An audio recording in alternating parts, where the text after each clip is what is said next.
Falava para Elias, como o ser humano é complicado. Não é? Aquilo que foi para se tornar uma bênção, que é o avanço da tecnologia e comunicação, é hoje também um grande problema a serviço do mal, o que pode ser bênção. É lógico que nós já tivemos situações virais de forma e proporcionalidade global, mas não com uma proporcionalidade de pânico social como temos agora, por culpabilidade das mídias dentro da vertente de redes sociais. Então, descomplicar o que é fácil de complicar é um desafio para nós e que nós precisamos de uma chave para virar. Né? E essa chave a Bíblia chama de que só é possível quando o amor acontece. E aí vem aquilo que é a minha crise, porque eu acho que nós vivemos um momento grande de crescer, mas um momento também de avaliar que tipo de amor que a igreja do Senhor celebra, que tipo de amor que os seguidores de Cristo celebram e vivenciam.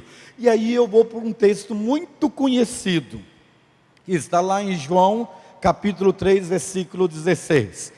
Porque Deus tanto amou o mundo que deu o seu Filho unigênito, para que todo o que nele crê não pereça, mas tenha a vida eterna. Eu acho que esse versículo, eu tenho certeza que esse é um clássico versículo da Bíblia, que para a grande maioria foi aprendida e foi ensinado, aprendido e aprendido desde a sua infância espiritual na igreja. Desde o momento que você se tornou um cristão confesso, ou membro de uma comunidade cristã, eu tenho plena certeza de que se não foi o primeiro, foi um dos principais versículos que nós memorizamos.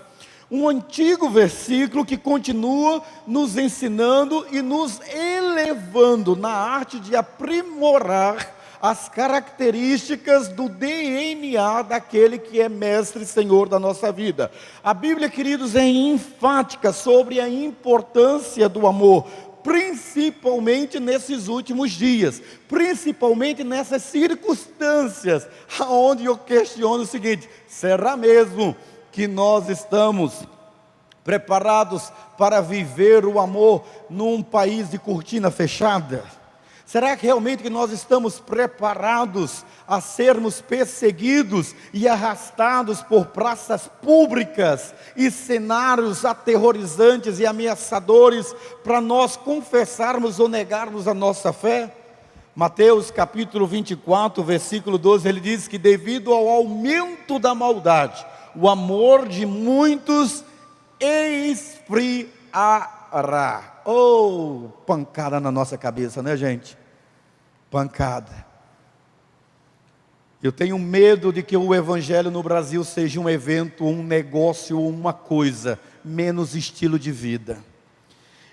E em tempos de tanta desconfiança, deslealdade, corrupção, em tempos de tanto hedonismo, ceticismo, descaramento, a igreja, ou ela revela a sua verdadeira imagem, a imagem de quem ela é serva, ou ela se omite completamente. Se eu creio que a essência da mensagem do cristianismo é amor, eu quero dizer que até o coronavírus está medindo o tipo de amor que você tem. Porque às vezes nós não temos um instrumento para aferir a minha capacidade de fé e de crer. Paulo, ele não disse, 1 Coríntios capítulo 13, versículo 13, o que ele disse para ser uma poesia para mim e para você, mas para ser um estilo de vida. Assim, permanece agora estes três: a fé, a esperança e o amor. O amor deles, porém, é o amor. Eu estava dizendo na rede social, que eu também cometo esse pecado, né? De que, queridos, eu estou respeitando umas leis, mas no meu coração não há pânico nenhum. Eu tomo os devidos cuidados, mas eu tenho neura com quem tem neura. Eu tenho pânico com quem tem pânico, mas eu não. Viver é Cristo, morrer é lucro. Eu entender, queridos, que nada, a vida, se a Bíblia diz que um fio da minha cabeça não caia sem que eu perdido, que Deus permita, eu preciso entender que agora o texto que Paulo está colocando aqui, ele não exclui a fé nem a esperança, porque ter fé revela que eu e você mantemos intimidade com o Senhor, uma vez que a fé vem pelo ouvir. Glória a Deus por isso.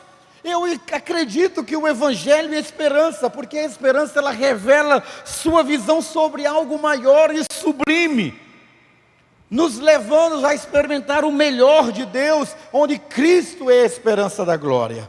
Mas o apóstolo Paulo,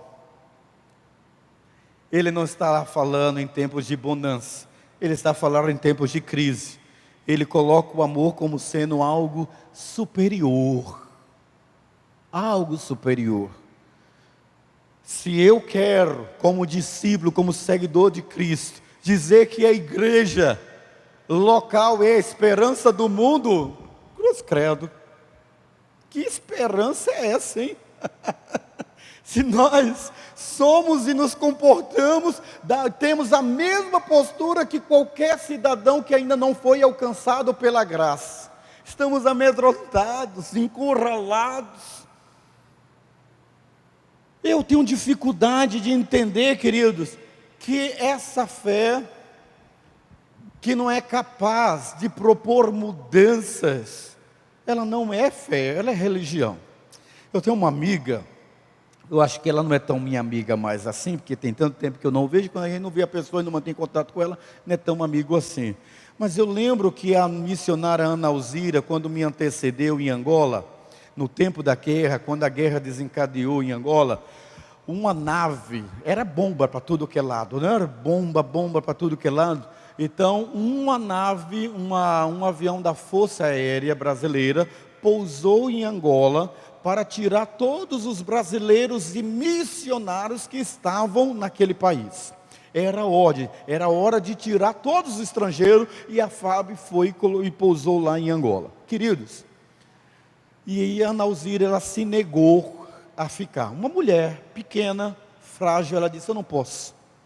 Eu vim pregar o Evangelho, eu vim pregar a fé, a esperança e o amor aos angolanos. E agora que eles mais precisam de uma referência de fé e esperança e amor, eu vou sair. Quando a guerra terminar, eu não tenho autoridade para falar sobre fé e amor com os angolanos. Eu vou ficar. É lógico que o comandante fez ela assinar um papel e que ela assumisse todos os riscos pela permanência em um país que estaria em guerra. Quantas vezes a missionária Ana Alzira ligava para nós e nós escutávamos os barulhos das bombas caindo, pum, pum. Ela era a enfermeira, a médica, a parteira, ela era a pastora, ela era a cozinheira. O apartamento dela que nós moramos, eu e Lídia, foi tantos angolanos abrigados que aquela mulher acolheu. Aquela mulher pegou dezenas de malária. Aquela mulher perdeu o útero depois que veio no Brasil, teve que arrancar toda aquela parte que mulher sofre, que é uma amputação. Mas aquela mulher fez história em Angola. História de fé, história de esperança, história de amor a Deus e ao povo. Para cada 10 meninas, eu cheguei lá em 2003, para cada 10 meninas, 7 se chamava Ana, em homenagem a Ana Alzira. Seu discurso e meu discurso de amor e fé não é nada em um mundo carente por Deus. É preciso amor para alcançar os corações das pessoas. 1 João 4, versículo 8, diz que quem não ama não conhece a Deus, porque Deus é amor. Olha só. E João 15, 9 diz: como o Pai me amou, assim eu os amei. Permaneça no amor. Eu não sei se vocês, mas eu assistia muito rádio. E o rádio, ele trazia um negócio e tinha uma frase célebre que depois a televisão copiou. Lembra-se, os programas românticos diziam assim: o amor está no ar, né? Quantas vezes o amor está no ar? Programa sempre assim. Queridos, o amor acontece quando eu entendo de que evangelização não é um programa que Deus deu à igreja. A evangelização é quando no momento de crise, você é capaz de mostrar o Deus que está por cima da crise. A igreja, segundo Bill Hybels, é a esperança do mundo, e nós não podemos esquecer isso nunca. E quem é a igreja? A tenda da Cibapa? O templo de 2008? Não, a igreja do Senhor Jesus Cristo é você que está em casa. A igreja do Senhor Jesus Cristo sou eu, a igreja do Senhor Jesus Cristo somos nós. E se essa igreja está apavorada, acuada, entre as quatro paredes, com medo de infringir a lei dos homens, então, querido, a gente precisa rever nosso conceito de fé. Quando Mateus está dizendo que devido ao aumento da maldade, o amor de muitos esfriará, nós não podemos pertencer a essa estatística, amém? Você entendeu isso? Nós não podemos pertencer a essa estatística de que devido ao aumento da maldade, o amor de muitos esfriará. O meu amor e o seu amor não pode ser no mesmo nível daqueles que ainda não foi alcançado pelo mandato soteriológico, pela graça de Deus, pela misericórdia de Deus. Você se enquadra no mesmo patamar. Eu quero dizer que você é tão católico, apostólico, romano, quanto qualquer um outro. Você é tão ateu como qualquer outro. Você é tão evangélico como qualquer outro. Mas aquele que foi alcançado pelo amor, que vive o amor e se responsabiliza de transferir esse amor, esse não é nem católico, nem evangélico, nem ateu. Esse é do Senhor.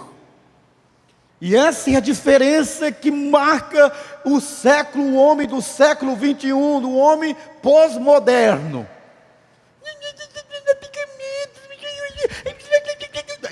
Eu tenho raiva de mimimi, gente. Uma raiva tremenda. Eu não suporto, eu infarto. Devido à maldade, devido ao aumento da maldade, o amor de muitos aumenta também na igreja. E eu gosto disso. Sabe? Eu gosto disso. Porque, queridos, como é que eu vou mostrar que o Evangelho é simples e é poderoso? Que o Evangelho não precisa de alegorias, que o Evangelho de Jesus Cristo é completo e por isso que ele não precisa de invenções. Como que eu vou mostrar que o Evangelho é poderoso? E é tão poderoso que ele não precisa de mim nem de você, mas que Deus resolveu nos envolver nesse projeto maravilhoso. E quando ele cita João 3,16, eu preciso destacar com você 4 atitudes que nós precisamos repensar. Nós que estamos em casa, nós que estamos ouvindo esta mensagem pelo canal do YouTube, nós que estamos aqui. Para descomplicar o que é fácil de complicar, é preciso que eu e você decida amar com tudo. Ame com tudo. Porque o texto diz isso. Porque Deus amou o mundo, tudo. Deus não pensou em amar. Você percebe nesse texto? Se ele pensasse em amar, seria diferente. Deus não pensou em amar. Deus nem planejou amar. Deus simplesmente decidiu amar. Ele amou, é o que diz o texto. Ele nem pensou, nem planejou, ele decidiu amar. E se nós pensarmos em quem amaremos, querido, nós não amaremos. Se nós pensarmos em quem amar, não dá. Não dá. Eu sinceramente diria assim, não amaria. Não amaria, não amaria. No contexto que nós estamos, de crentes atacando crentes, de pessoas amedrontadas, eu digo o seguinte, sinceramente, se eu pensar em amar, eu não vou amar, eu vou desejar é que caia uma bomba à semelhança de Hiroshima e Nagasaki. Pronto. Porque hoje é complicado, é o ser humano. Não escolha então pessoas e situações, querido, escolha amar. E você amar, você não tem que pensar nem planejar, não, eu vou decidir amar, porque amar não é um sentimento, é uma decisão. Mas pastor, amar de que jeito? Marcos 12:33 diz assim, Marcos 12:33, amá-lo de todo o coração, de todo o entendimento e de todas as forças. e amar ao próximo como a si mesmo. E mais, é mais importante do que todos os sacrifícios e ofertas. Deixa eu pontuar o quê? Pastor, então diga o que é amar de todo o coração. Conecte-se às pessoas. Conecte-se a elas. Amar de todo o entendimento. Organize, planeje, tenha cuidado. Porque as pessoas, elas se tornaram, nesse período de tecnologia e comunicação, nós avançamos em tantas coisas. Mas quando o mundo tinha menos pessoas e menos recursos, as pessoas também não eram tão melindrosas e tão sensíveis. Aliás, eu aprendi nessa última viagem de que essa é uma geração Nutella, né? É uma geração Nutelinha. A vida era dura, querido. Nós não tínhamos tecnologia. Nós carregávamos livros para pesquisa da coleção Bassa.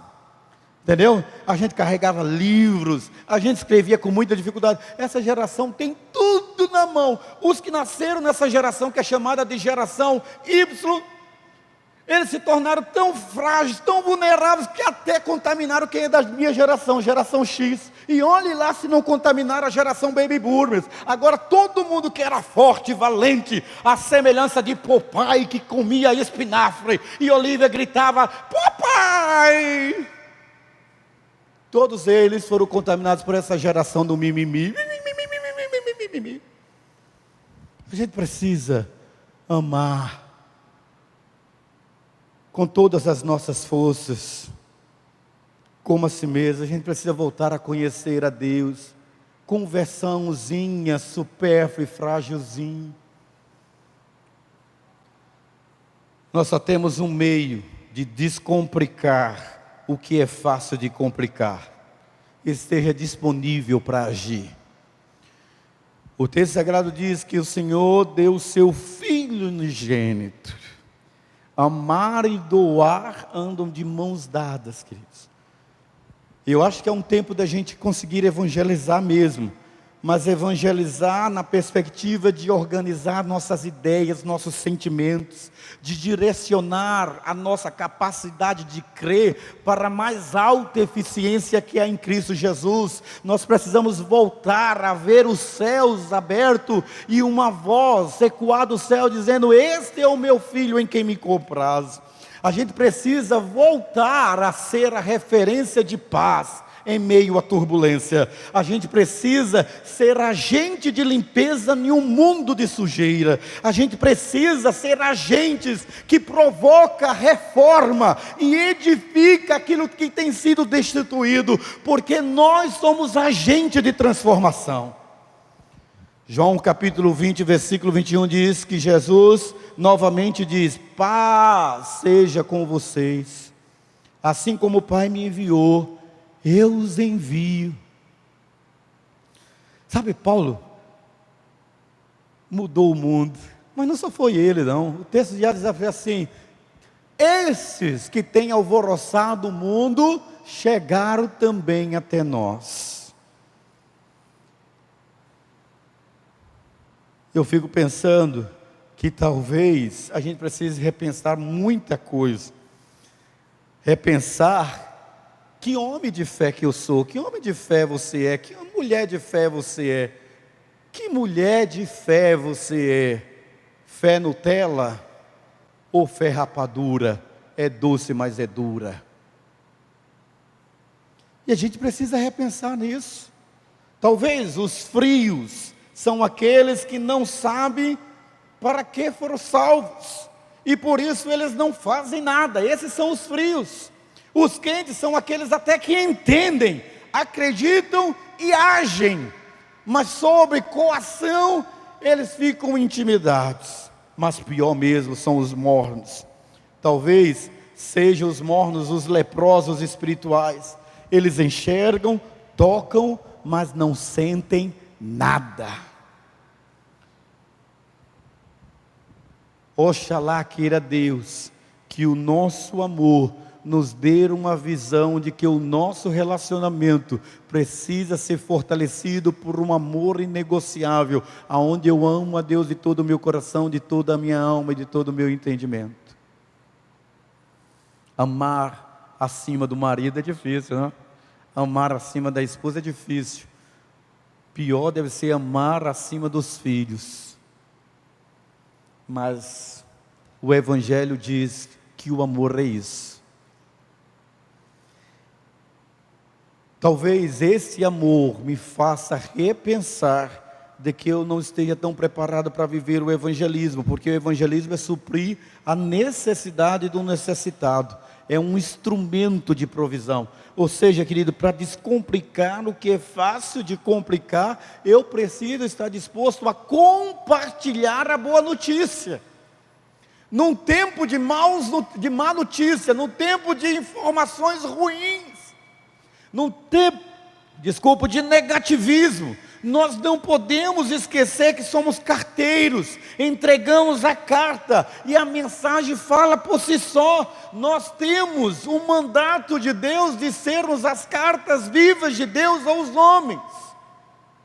Queridos, não complique, contextualize-se, descomplique e deixe de ser chato. Bando de crente chato, que faz das redes sociais um inferno. Gente sem nada na cabeça, sem propósito, sem intencionalidade, sem DNA de discipulado, que não usa a mídia social, as redes sociais para liberar uma bênção de paz, mas simplesmente para discussões de velhas caducas.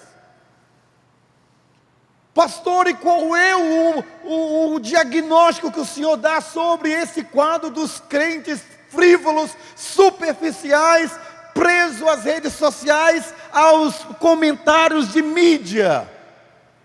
Falta o poder sobrenatural. Esse povo me ouve com seus ouvidos, mas não me escuta, me olham com seus olhos, mas não me veem.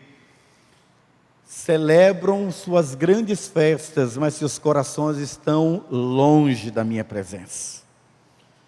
É por isso que o texto de João 3,16 é para que todo que nele crê, seja forte.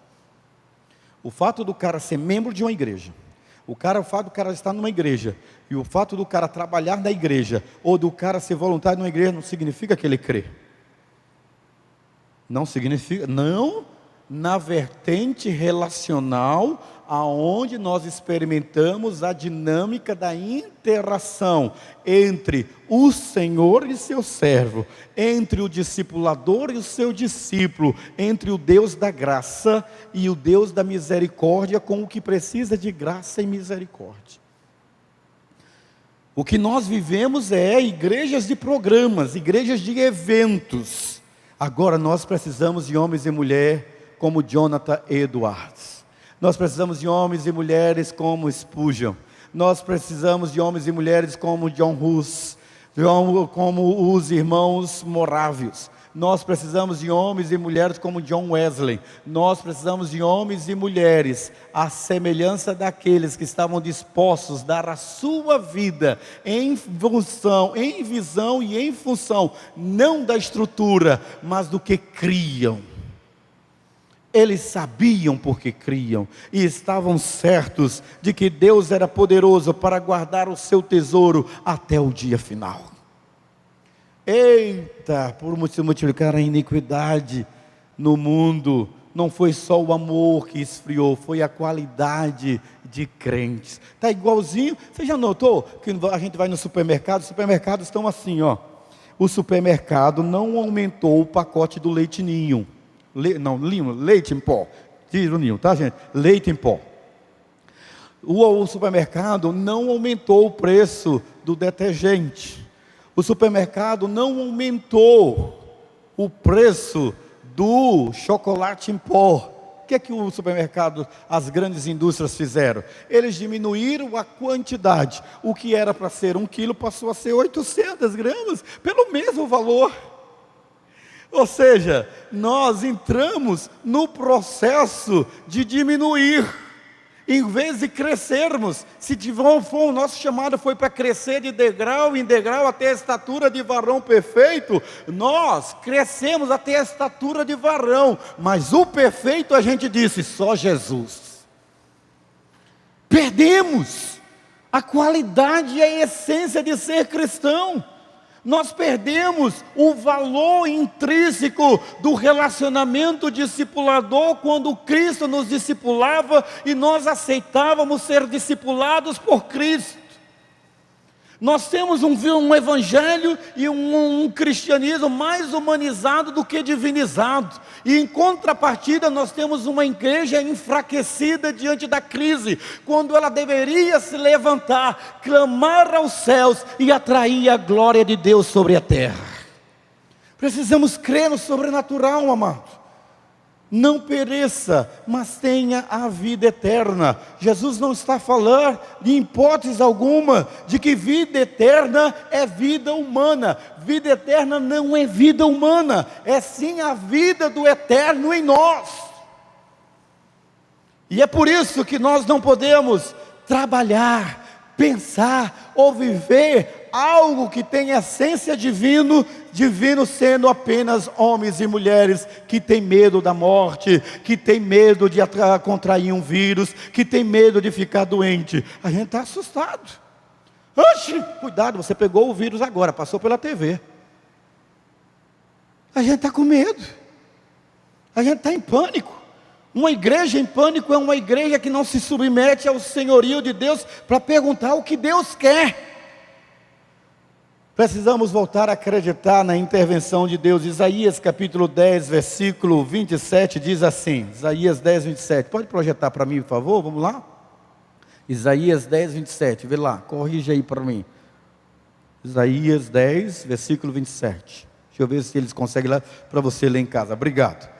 E acontecerá naquele dia, que a sua carga será tirada do teu ombro, e o seu jugo do teu pescoço, o jugo será despedaçado, por causa da unção. Oi, você ainda está aí, queridos? Deixa eu dizer um negócio para você. A unção que Deus separou, Ele não separou para estruturas e instituições. A unção do santo, ela está em você, amém? A unção do santo está em mim, está em você. E essa unção, nenhuma instituição vai ter. Não existe igreja ungida, existe santo ungido. Não existe igreja abençoada, existe você abençoado. É isso que existe. Então você precisa crer e viver o sobrenatural. Isaías capítulo 58, versículo 6. Vai lá para Isaías, tenta aí colocar na tela. Isaías 58, versículo 6. Deixa eles encontrarem lá para vocês lerem. Vamos lá, Isaías 58, versículo 6. Solte aí, produção, para mim, por favor. Ok, obrigado. O jejum que desejo não é esse. Ok, o jejum que desejo não é esse. Soltar as correntes da injustiça, desatar as cordas do jugo, pôr em liberdade os oprimidos e romper todo o jugo? Esse não é o jejum? Ou seja, o jugo será quebrado por meio da unção de Deus derramada em minha e na sua vida. Mas nós não cremos mais nisso. A gente pega a palavra unção e institucionalizou a palavra unção também, porque a unção quem tem é o pastor. Querido, nem sempre o pastor tem unção. Às vezes o pastor é um pastel. Nem sempre a unção está sobre o diácono. Às vezes a unção está lá na zeladoria, porque a unção de Deus derramada na vida de todo aquele que nele crê. A unção que quebra o jugo e traz sossego. Por isso que com esta unção, eu não tenho medo de viver qualquer situação. Com esta unção, não dá para a gente ignorar o clamor de uma nação. É com esta unção que as pessoas serão contagiadas. Não é contagiadas porque a igreja é bacana, porque a igreja é grande, porque... Você que conhece aquele negócio assim, diz assim, ó, e eu tenho medo disso, eu posso falar porque sou pastor desta igreja. Vou falar da minha, não vou falar da dos outros, tá bom? Assim, nossa igreja é tão boa, nossa igreja é relacional, nossa igreja ama, sinceramente, não é isso que faz uma diferença. O que faz a diferença é como uma igreja responde à crise que está fora dela. Essa é a diferença. Não é como a gente vive aqui dentro, é como a gente responde à crise que está fora dela. Sabe por quê? Porque nós sabemos que lá na cidade há uma mensagem, necessidade de uma mensagem de esperança. Ah, pastor, fundamente isso. Eu poderia dar vários versículos, mas eu vou dar só um para você. Monte da Transfiguração.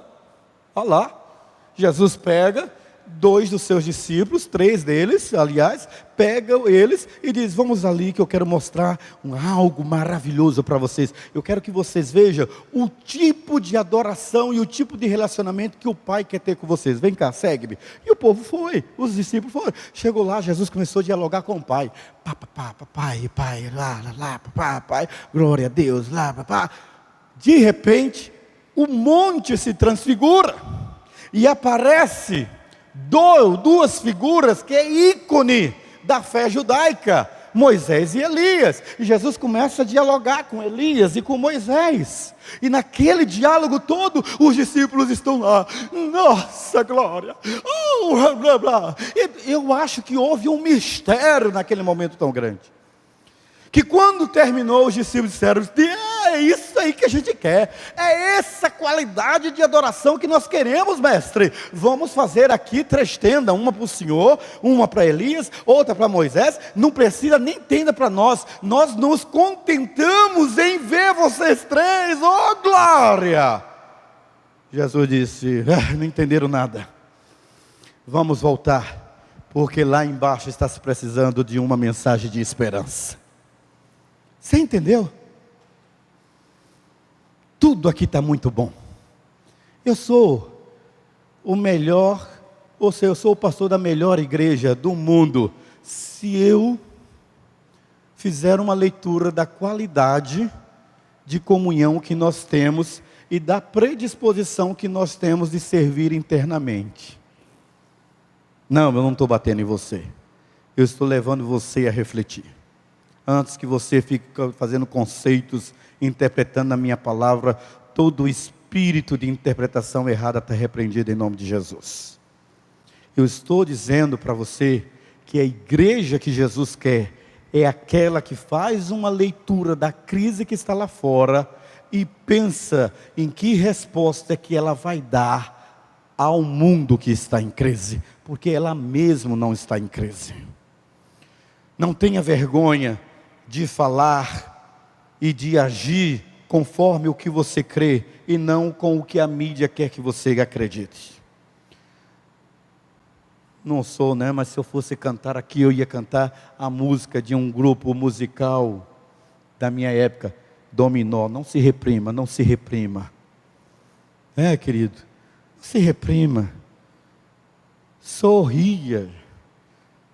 A alegria do Senhor, a nossa força é. O que as pessoas querem ver é que você não tenha o mesmo discurso que ela tem. Se o seu discurso for igual ao que as pessoas que não têm fé em Jesus for o mesmo, você não serve para abençoá-las. Elas querem uma mensagem de esperança e você precisa dar uma mensagem de poder e força para o seu próximo. Jeremias 29, 7, agora sim, obrigado, vamos lá. Busquem a prosperidade da cidade para a qual eu os deportei, e ore ao Senhor em favor dela, porque a prosperidade de vocês depende da prosperidade dela. Pá, bateu na sua cabeça, sangrou? A minha sangrou. Ó, você acha que você é crente em Cristo Jesus e que vai prosperar em detrimento da prosperidade da cidade? Está errado. A sua prosperidade depende da prosperidade de Palmas. A sua prosperidade depende da prosperidade da sua cidade. Em vez de você ficar metralhando o governo, você deveria orar por ele. Eu fui dizer isso no canal, na oração ontem, a uma serva do Senhor. Vou chamar de serva do Senhor pela fé, viu? Mas não é não. Cuidado com a idolatria. Não estou idolatrando o homem não. Eu estou fazendo o que a Bíblia manda. Orar pelas autoridades. Esse é o papel do crente. O crentinho safado fica criticando. Eu não concordo com tudo do governo, mas eu tenho que levantar as minhas mãos e pedir que o melhor de Deus venha sobre essa terra. Então, a gente precisa crer nisso aqui. Busquem a prosperidade da cidade. Eu quero a prosperidade da cidade de Palmas, em nome de Jesus. Eu quero a prosperidade desta nação, em nome de Jesus. Eu quero orar ao Senhor em favor do meu país, em favor das autoridades, em favor de Palmas, do Tocantins, para que a prosperidade da cidade transforme-se em bênção sem medida sobre a minha vida, a vida da minha família e daqueles que são meus discípulos. É isso que nós precisamos, porque essa situação, seja forte com o que eu vou dizer, define quem é crente e quem não é. Essa situação define quem é do Senhor e quem não é. E então Moisés desce do Monte Sinai e vê o povo adorando o bezerro e diz assim: olha, quem é for do Senhor, venha para cá. Agora quem não for, fique aí. E naquele dia caíram centenas de homens e mulheres que não reconheceram o senhorio de Deus. Eu preciso amar a minha cidade. Eu preciso amar e desejar que a bênção de Deus venha sobre ela. Sabe por quê? Porque eu preciso descomplicar o que é fácil de complicar. E eu só descomplico o que é fácil de complicar se eu decidir amar com tudo. Se eu decidir estar disponível para agir. Se eu decidir compartilhar a boa notícia que nasceu dentro de mim. E se eu decidir crer e viver o sobrenatural de Deus. Que a bênção do nosso Deus, que enriquece e não acrescenta dores, seja isso que esteja no seu coração. Mas eu quero fazer uma oração de reconciliação. Há muitos crentes que estão apostatando da fé nesses tempos de crise. Quando você se decide amaldiçoar as trevas, você se desviou e apostatou da fé. Há um dito indiano, um ditado popular indiano que diz: não amaldiçoe as trevas, acenda uma vela. E nós estamos aqui para fazer isso. E eu quero que nós, nesse momento, nós clamemos ao Senhor, por aqueles que estão desejando se levar pela filosofia deste mundo e não pelos valores cristãos. Aqueles que estão se deixando levar pela cosmovisão de mundo, de um governo ou de autoridade sem Deus, abrindo mão da cosmovisão bíblica, de que nós somos homens e mulheres do Senhor, e o fato de Deus não trazer ainda justiça, não trazer juízo sobre a terra, é porque na terra ainda está a sua noiva, a igreja de Jesus. Quando a igreja de Jesus for arrebatada, e eu vou, então virá o juízo, virá o fim. Mas a igreja está aqui ainda. E enquanto a igreja estiver aqui, o ímpio ou o filho da impiedade vai tentar corromper ela. Nos últimos dias, se possível, Satanás enganaria até os escolhidos de Deus. E eu tenho visto muitos crentes, muitos servos de Deus que se deixaram levar pela filosofia de homens, se tornaram partidários de corrente A, corrente B, e se esqueceram de servir ao Deus vivo, todo-poderoso, que nos chamou para sermos como sacerdotes da parte de Deus a estes homens. Vós sois raça eleita, sacerdócio, propriedade exclusiva de Deus, para anunciar as virtudes daquele que vos chamou das trevas para a sua maravilhosa luz. E é isso que nós vamos fazer, você que está em casa. Talvez você precise se arrepender dos seus pecados. Você precisa tomar uma postura de voltar-se para Deus. Como disse as autoridades, ou aqueles que são críticos à situação que estão vivendo. Você tem uma casa bacana, você tem um sofá bacana, você tem uma sala bacana, você tem um salário alto, você está fazendo uma leitura da crise segundo a ótica humana, porque ela ainda não bateu na sua casa. E é fácil a gente defender uma corrente quando a gente não passa pela crise financeira. Quero ver sua geladeira vazia. Quero ver você sem salário. Quero ver você sem ter o que comer. Quero ver você desempregado. Se você vai continuar com essa besteira ideológica na sua cabeça, sendo um ser alienado da miséria que se instalou nesta nação. Nós temos uma mensagem de esperança para o rico e para o pobre, para o preto e para o branco. É de que só existe um caminho, uma verdade, e só existe vida na pessoa de Jesus. Não podemos seguir partidos nem homens, mas devemos seguir aquele que é o Cordeiro de Deus, aquele que é esperança para o mundo, aquele que é a própria personificação do amor, Jesus Cristo. Há um formulário aí no nosso site, na nossa página aí, onde você pode acessar, cibapa.com/Jesus, e se você quiser me criticar, você pode fazer, mas eu quero que você diga: Senhor, toma o meu coração. E se o pastor Valmir estar errado, fale com ele. Mas se eu estiver errada, se eu estiver errado, que o Senhor fale comigo. Mas tome uma postura de fazer como eu faço. Uma posição de ler a Bíblia todo dia.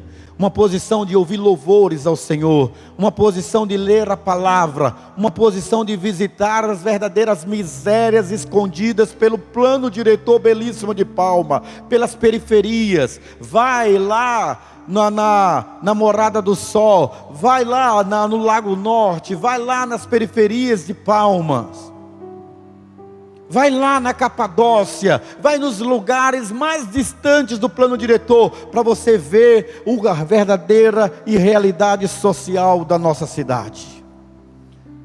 Um discurso hipócrita é aquela que a gente olha para a nossa situação e ignora a situação do outro. Você precisa colocar Deus no centro da sua vida. Por se multiplicar a iniquidade, o amor de muitos esfriarão. Mas a fé todos têm, a esperança todos têm, mas e o amor? Amor a Deus e amor ao próximo. Quantos estão entrando em depressão porque foram mandados embora ou ficarão sem salários?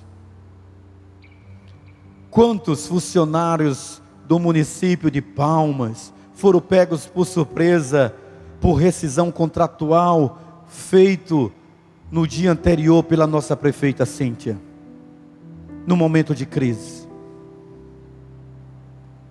Ah, não aconteceu com você, não, com alguém que não é da sua família, então está tudo bem? Não, não está não. Tudo nos afeta. Tudo nos afeta.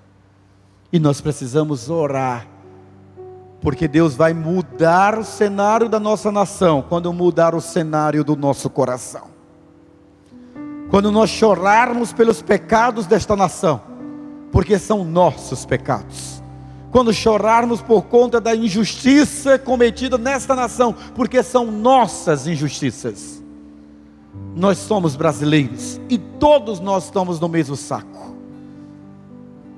Não são seguidores de Lula, não são seguidores da Dilma, não são seguidores do PT, não são seguidores de Bolsonaro. Somos todos brasileiros. Somos todos alvos da graça e da misericórdia de Deus. Somos todos Brasil, orando por esta nação. É isso, ou é essa postura que nós, crentes de verdade, devemos ter nas nossas vidas.